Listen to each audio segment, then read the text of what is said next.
ناظرین السلام علیکم، کسی اور زمانے کے خواب میں خوش آمدید۔ ہم بات کر رہے ہیں گزشتہ کئی پروگرامز میں سلسلہ نقش بندیہ کے حوالے سے، اس کے ارتقاء کے حوالے سے، اور بر صغیر میں یہ سلسلہ کیسے آیا اور کس شناخت کے ساتھ آیا، اور خاص طور پر پھر عالم اسلام میں بر صغیر کا جو ایک مقامی پس منظر تھا جس میں مختلف ادیان کے ماننے والے رہتے تھے، اور اس میں ہندو تہذیب ایک بہت ہی نمایاں تہذیب تھی۔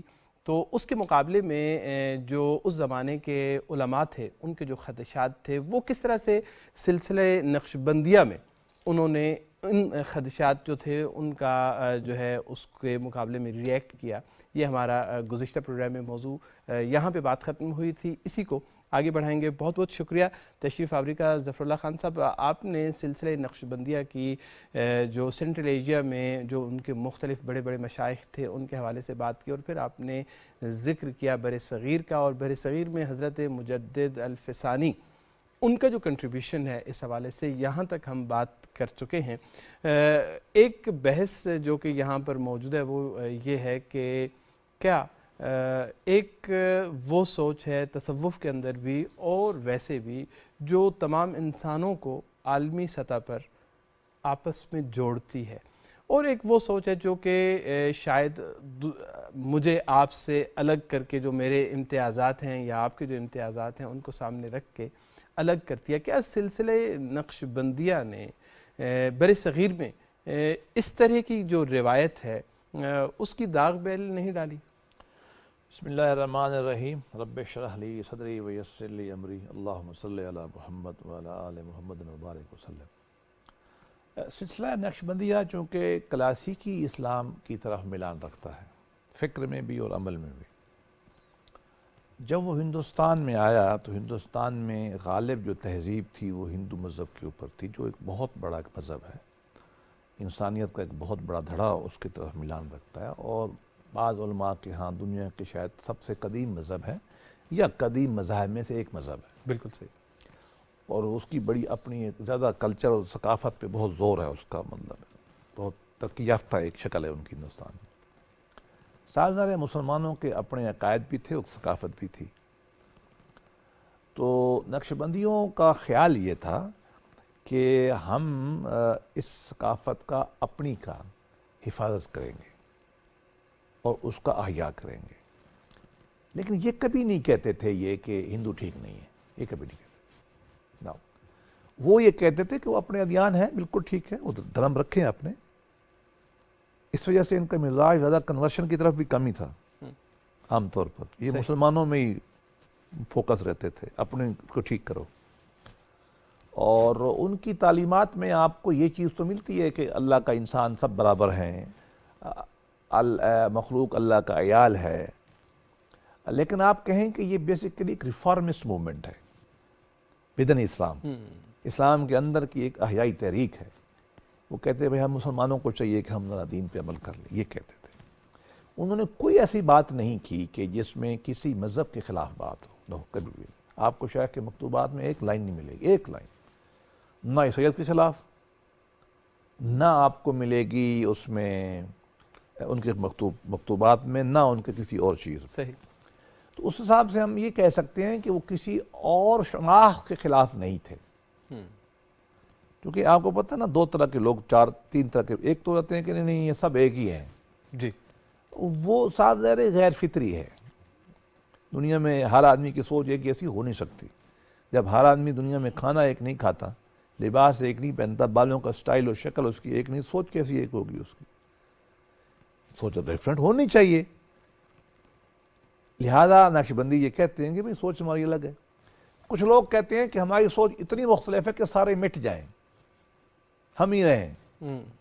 بھائی باقی دھرم قائم رہیں گے، اللہ کا نظام یہی ہے، اور ان سے عزت و اکرام رکھنا چاہیے، اٹھنا بیٹھنا چاہیے۔ جیسے کہ میں آپ کو عرض کروں نا، پیچھے ہم نے ذکر کیا خواجہ ابو حسن خرقانی رحمۃ اللہ علیہ کا، ان کی مزار پہ لکھا ہوا تھا، آج بھی لکھا ہوا ہے ایران میں نے اپنی آنکھوں سے دیکھا ہے۔ انہوں نے ان کا، آپ کا بہت بڑے شاعر تھے، لیکن ان کی خانقاہ پہ ایک شعر جو اس وقت لکھا ہوا تھا آج بھی وہی لکھا گیا جب خانقاہ نئی بنائی ایرانی حکومت نے، یہ موجودہ حکومت نے بنائی ہے، اللہ ان کو خوش رکھے، کم از کم یہ کام تو انہوں نے اچھا کیا ہے۔ تو اس میں لکھا ہوا ہے کہ جو آپ کے پاس آئے اس کا مذہب نہیں پوچھنا، کھانا کھلانا ہے، بٹھانا رہنا ہے، ختم۔ تو نقشبندی کبھی ایسی بات نہیں کرتے تھے کہ جس میں ہندوستان میں کوئی انتشار یا نہ، یہ بالکل پیدا ہو۔ نہیں، ایک لائن کوئی نہیں دکھا سکتا، نہ ان کا عمل دکھا سکتا ہے، بالکل نہیں۔ البتہ وہ اگر اپنی مسلمان تہذیب کا احیاء مسلمانوں میں چاہتے تھے تو اس میں بات کی بات کیا کوئی ہے، حرج نہیں، لیکن وہ پیسیفسٹ ہے، وہ لڑائی والے نہیں ہیں، نہ چونکہ کوئی یہ آگے جو میسج عوام تک جب جاتا ہے تو وہ اس تو میں اب جاتا ہے نا، ہاں، نہیں اس وقت میں نہیں تھا۔ اب آپ نے کوئی تعبیر کر لی ہے، اب تو پہلے تو دیوبند والے بھی جہاد کے حق میں نہیں تھے، بالکل اب جو دیوبندیوں کے نام پہ جہاد ہوتا ہے، یا ہمارے جو سنی بریلوی دوست ہیں یہ تو بیچارے ویسے کبھی نہیں تھے، لیکن ان کے ماننے والے بعض شدت کر لیتے ہیں، بعض شیعہ والے بھی شدت کر لیتے ہیں، بعض سلفی بھی کر لیتے ہیں، بعض صوفی بھی کر لیتے ہیں، لیکن یہ میرا خیال میں عمومی مزاج نہیں ان سب کا، ان سب کا میں کہہ رہا ہوں، صفائی ان دے کے رہا جو ہوں۔ اکابرین ہیں ان کی طرف نسبت یہ نہیں اکا دی جا دکا ہوتا سکتی ہے، اس کو۔ اکا دکا ہوا ہے، لیکن وہ بدنامی بہت ہو جاتی ہے سب کی۔ تو صوفی تو ویسے ہی باج مزاج اس طرح ملان ہی نہیں رکھتے بیچارے۔ اچھا، اسی طرح سلسلہ نقشبندیہ بر صغیر میں اور بر صغیر سے باہر کس طرح سے یہ پھیلا اور کن مراحل سے گزرا؟ ہاں، یہ سلسلہ ہندوستان میں اور موجودہ پاکستان میں بہت پھیلا۔ حضرت بہاؤالدین نقشبند سے آتا ہوا جب مجد الثانی پہ ہوا تو پھر شکل ہی بدل گئی، نقشبندیہ مجددیہ کہلایا۔ تو اس کے مراکز بن گئے دہلی، سرہند، لاہور، پھر یہاں موسیٰ جو ہے ادھر اسماعیل خان، یہ خان کا سراجیہ موجودہ عہد میں، اور سندھ میں یہ ایک طرح کے سلسلہ جو ہے یہاں پھیلنا شروع ہوا۔ اچھا، اس کے پھیلانے میں دو بندوں نے بہت رول ادا کیا۔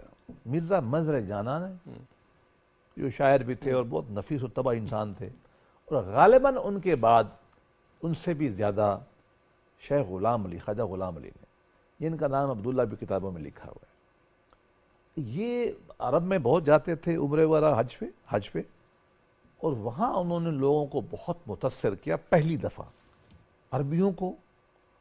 اور عربیوں میں جو ہے میں عرض کرتا ہوں، خالد بغدادی کہہ رہے کہ پہلے ہندوستان پاکستان میں دیکھ لیں، ان کی کئی شاخیں ہوئیں، لیکن انہوں نے اپنی روایت قائم رکھی، ساری کی ساری نقشبندیوں نے، شکل و شباہت سے لے کر، اذکار سے لے کر، افکار سے لے کر، پریکٹس اعمال تک، وہ اپنے اپنی جگہ پہ پاکٹ رہے۔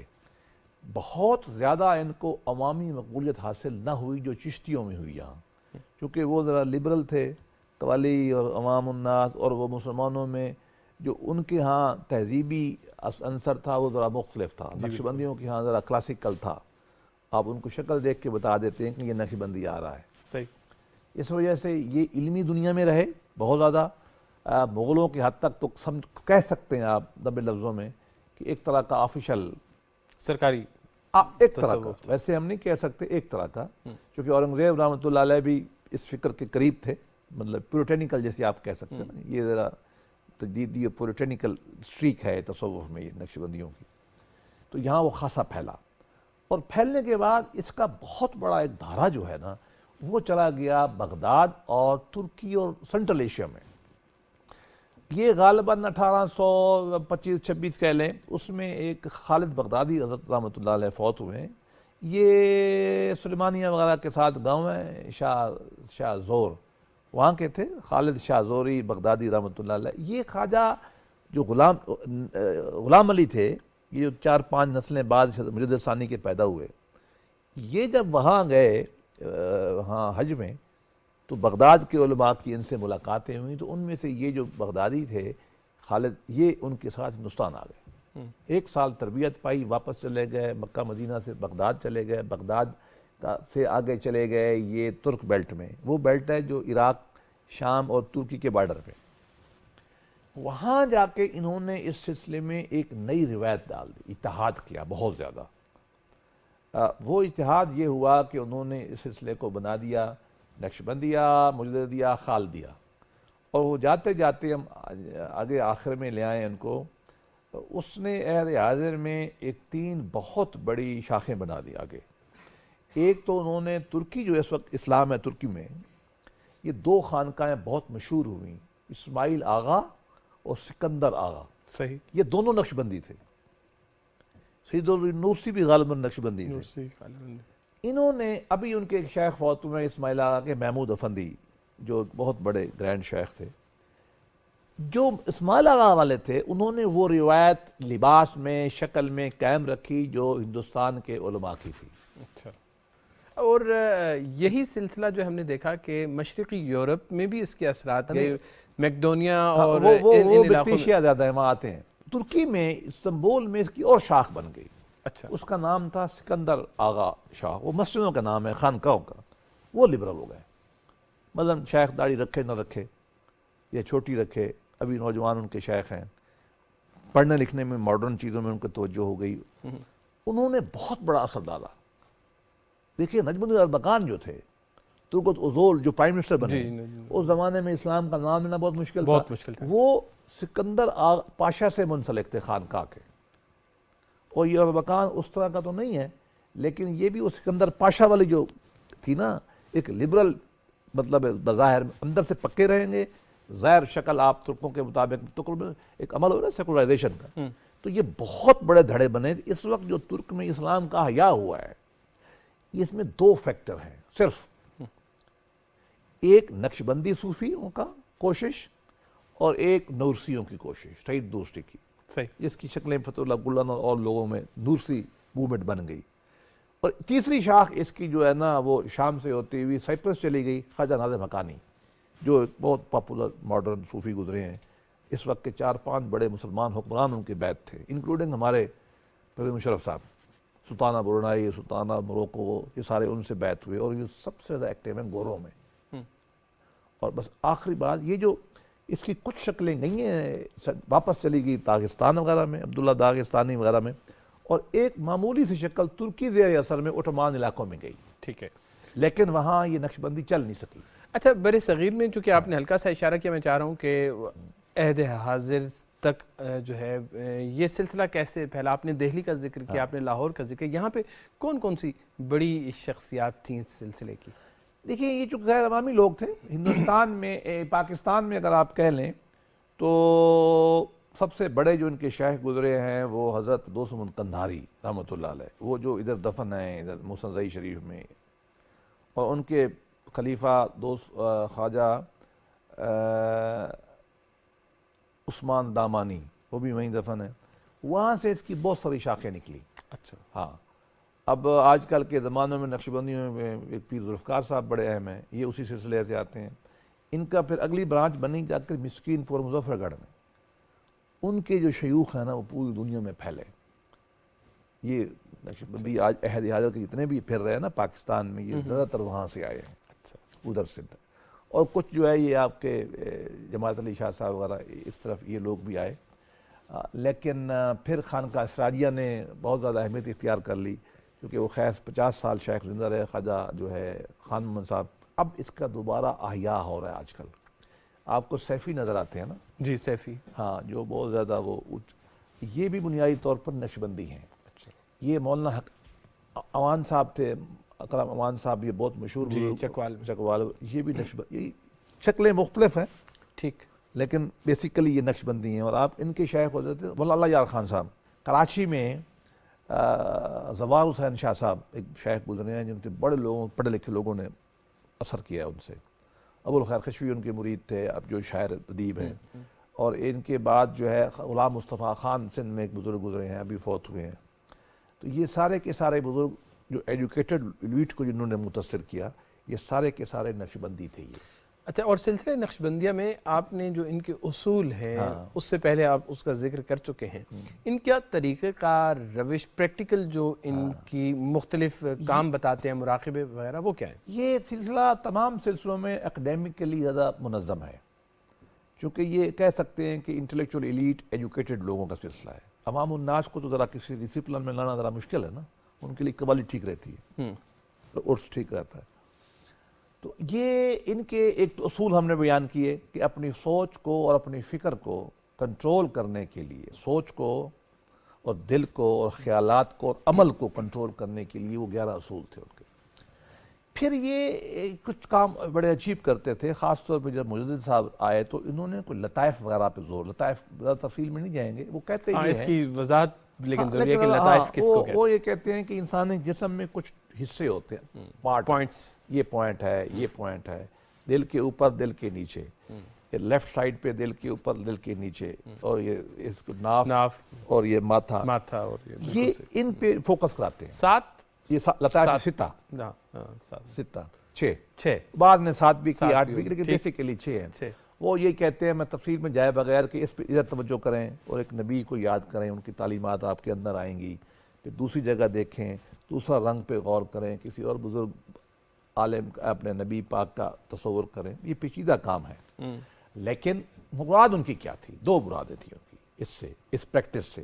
اس کی وجہ یہ کہ اس طرح کی کچھ چکر ہندوؤں میں بھی ہے نا جی.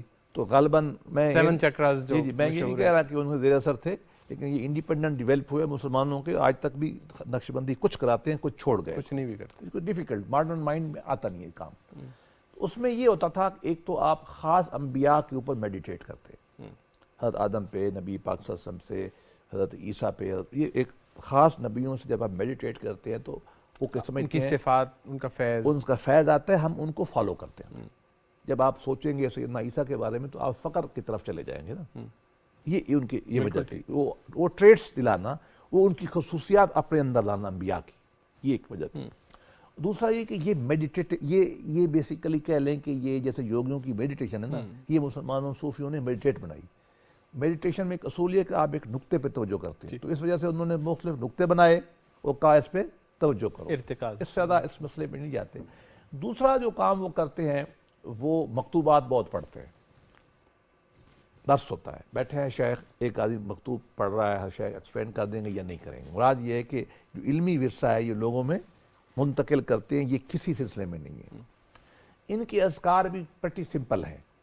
مثلا آپ کسی سے بیعت ہوں گے پرانے زمانے میں، اب بھی اکثر شیخ یہ کرتے ہیں، تو آپ سے وہ کلمہ شرمہ جو بھی پڑھائیں گے، کلمہ پاک وہ توبہ کرا کے بعد وہ آپ کے دل پہ ہاتھ رکھیں گے اور کہیں گے کہ لا الہ الا اللہ الا اللہ الا اللہ. آپ نے الا اللہ پڑھنا ہے، نفی اور اس بات کا جو نہیں، بلکہ اس طرح بھی بعد میں جاتے ہیں. پہلے اللہ اللہ اللہ. وہ کہتے یہ تصور یہ کریں کہ اللہ پاک کی ذات سے نور آتا ہے. یہ جو کلاسیکل بتا رہا ہوں، ناٹ ایوری. ٹھیک. نبی پاک صلی اللہ علیہ وسلم پہ نور آتا ہے، نبی پاک سے آپ کے شیخ میں سے ہوتا ہوا. بعض کہتے ہیں شیخ کو بھی بھلے چھوڑ دیں، نبی پاک سے براہ راست آپ پہ. بعض کہتے ہیں نہیں، شیخ کی وسط سے آپ کے دل پہ نور آ رہا ہے. یہ ان کا ایک تصور ہے. اللہ اللہ ذکر کرتے رہیں بس. باقی ایڈوانس ہوں گے تو کچھ بتا دیں گے، ورنہ اسی طرف رکھیں گے. ایک کام جو یہ کرتے ہیں وہ ہے ختم خواجگان. ایک ان کی اپنے بزرگوں کا جو سلسلہ ہے نا، اس کے بارے میں ان کے نام اور ان سے مضبوط کچھ فکرے. باقی باللہ کا نام لیں گے تو اس کا ایک فکرہ ڈال دیں گے درمیان میں جو اہم ہے، تاکہ حضرت جتنے بھی بزرگان دین ہیں نا، حضور پاک صلی اللہ علیہ وسلم سے لے کے، وہ تو خیر نبی تھے، اور صحابہ کے بعد جتنے بزرگان آئے ہیں ہمارے، ان تمام کا وہ نام پڑھتے ہیں کہ حضور کے بعد حضرت ابو بکر صدیق پہ رحمت ہو، انہوں نے یہ فرمایا. سلمان فارسی پہ رحمت، انہوں نے یہ کسی زبان بھی، مقامی زبانوں میں یہ کیا جاتا ہے. عربوں کا اپنا ہے، ترکی میں اپنا ہے، اردو میں اپنا ہے. ختم خواجگان. تو وہاں بیٹھ کے اس کو پڑھا جاتا ہے. مراد یہ ہوتا ہے کہ ان تمام بزرگوں سے آپ کی ایسوسیشن ڈیولپ ہو جائے اور ان کے جو اہم اہم فکرے ہیں نا وہ آپ کے دماغ میں بیٹھ جائیں. تو یہ بنیادی طور پر خلوت کی طرف کم توجہ کرتے ہیں، اور یہ ان کا میکانزم ہے. اچھا، چونکہ وقت ہمارے پاس کم ہے اور ہم چاہتے ہیں کہ اس سلسلے کو آج یہاں پر کم از کم جو گفتگو ہے اس کو سمیٹ سکیں. ایک تو یہ کہ میں دونوں ہی باتیں جو ہم نے کرنی ہے اگلے چند منٹس میں وہ آپ کے سامنے رکھ دیتا ہوں. ایک تو یہ کہ عصر حاضر میں یہ سلسلہ کس طرح سے آگے بڑھ رہا ہے، اور دوسرا یہ کہ اگر ہم اس کو سم اپ کرنا چاہیں مجموعی طور پر تو اس سلسلے یعنی سلسلے نقش بندیہ کو کیسے سم اپ کر سکتے ہیں؟ سلسلہ نقش بندیہ جو ہے عہد حاضر میں پاکستان میں بہت ایکٹیو ہوا ہے. سینٹرل ایشیا میں یہ غالب آ گیا. اچھا. سینٹرل ایشیا کی آزادی کی تحریکوں میں بھی ان کا بہت زور تھا، اور اس کے بعد ترکی میں بہت غلبہ ہوا اس کا، اور ویسٹرن مائنڈ جو ہے بہت حد تک متاثر ہوا. اور اس میں سے خواجہ ناظم حقانی رحمۃ اللہ قبرسی جو تھے، ان کی خانقاہیں میں نے دنیا کے ہر جگہ دیکھی ہیں، اور وہاں صرف گورے بیٹھے ہوتے ہیں. اچھا. ہاں جی، بہت زیادہ. بلکہ میں تو گیا تھا حضرت سے ان کی خانقاہ میں کچھ عرصہ قیام کرنے. وہ معذور تھے، بیمار تھے، تو شام کو باہر نکلتے تھے تو لوگ کھڑے تھے ان کو دیکھنے کے لیے. ایک طرف مرد، ایک طرف عورت، 150 مرد 150 عورت. ان میں میرا خیال میں شاید ہی کوئی 2 بندے ایک ملک کے ہوتے ہوں. تو اتنی ان کی آڈینس تھی. اور سب سے زیادہ میڈیا میں اس وقت سوشل میڈیا میں جو ہیں، خاص طور پہ ان کے جو شاگرد ہیں، ہاشم کبانی ان کے داماد بھی تھے، اور یہ یہ بہت چھایا ہوا ہے، اور چونکہ یہ بہت بڑے لوگ مرید ہو گئے، ان کے جورڈن، سلطانہ برونائی، حضرت بہت سادہ تھے، 7-8 مرلے گھر میں رہتے تھے، بادشاہ مرید تھے لیکن پیسے نہیں لیتے تھے، یہ ان کا کما ہنستے بہت تھے اور ماڈرن تھے، مطلب ان کی محفل میں یورپ میں تھے نا، خواتین بیٹھی مرد بیٹھے، اور دینی رسوم و رواج، شادی نکاح وہ بڑا خوشی سے بنواتے تھے، دینی ہمارے یہاں لوگوں کو ان سے سیکھنا چاہیے، ہم نے شادی کو جو ہے نا وہ ماتم بنا دیا ہے، ان کے یہاں بڑی عزت سے شادی ہوتی تھی، بڑی خوشی ہوتی تھی اور بڑا مزہ آتا تھا۔ افراط و تفریط بھی ہے ہمارے یہاں، شادی جو ہے وہ بعضوں پہ اسراف کی طرف بھی چلی ہاں وہ دونوں کے درمیان ہے۔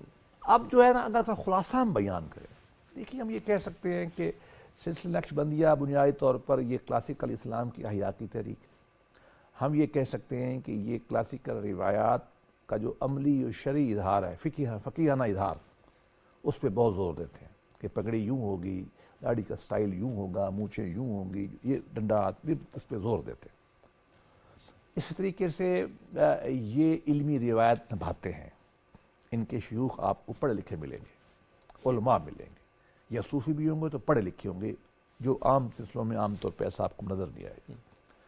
پھر یہ ہے کہ ان میں سب سے بڑی بات جو میں نے ان میں دیکھی ہے، انہوں نے 4-5 دفعہ اپنے آپ کو بہت ایوالو اور میوٹیٹ کر لیا ہے، ایوولوشن بہت کی ہے انہوں نے۔ ہاں مثلا سب سے پہلے میں نے جیسے عرض کیا کہ تیفوریہ تھا، ہم نہیں جائیں گے، پھر اس کے بعد خواجگان کی شکل میں آیا تو انہوں نے اصول بنانے شروع کر دیے، اس کے بعد مجدد صاحب میں آیا تو لطائف اور انہوں نے علمی ایک روایت اس کے اندر ڈال دی، پہلے نہیں تھی۔